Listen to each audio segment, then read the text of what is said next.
The confirmation of recession exposes a government and a Prime Minister completely out of touch with the realities on the ground. REEVES killing pensioners. Rachel Reeves to scrap £2 bus fare cap in outright betrayal, sparking fury amongst MPs.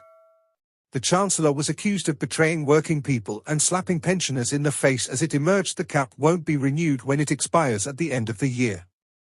Tory leadership hopeful Robert Jenrick told The Sun, if Labour knew what a working person is, they'd know that more often than not they catch the bus to work.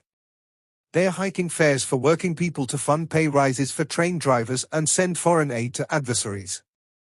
This government is on the side of everyone but our own people. Shadow Work and Pensions Secretary Mel Stride added, if the Chancellor presses ahead with this cut, it will be yet another slap in the face of our country's pensioners. Labour's scrapping of winter fuel payments was an outright betrayal of their promise to protect our elderly, and now it looks like they are gearing up to betray them again by taking away their bus £2 cap, once again picking the pockets of some of our most vulnerable to fuel their profligacy.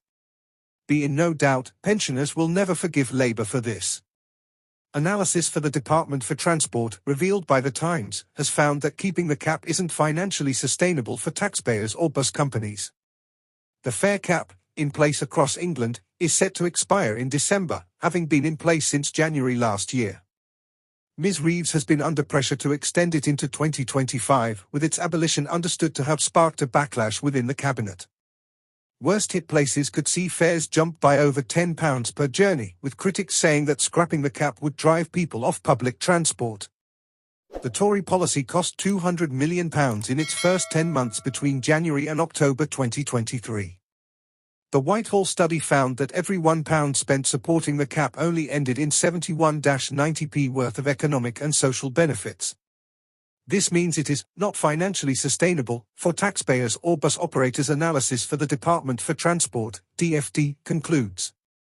But scrapping the scheme at Wednesday, painful budget could still prove toxic to the Treasury. A survey by pollsters More in Common found that 55% of the public is against the move. Meanwhile, only 28% think it's the right decision.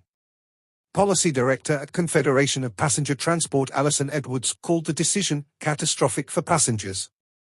Director of Policy and Research at the Campaign for Better Transport, Sylvia Barrett, said, taking the bus shouldn't be a financial burden, and raising the cap or scrapping it entirely could leave passengers struggling to afford travel on lifeline services. It comes after MP Mike Amesbury had the Labour whip suspended after a video appeared to show him sucker-punching a constituent in the street. And Sir Keir Starmer has been accused of lying to voters as it emerged working people will be hit in next week's budget.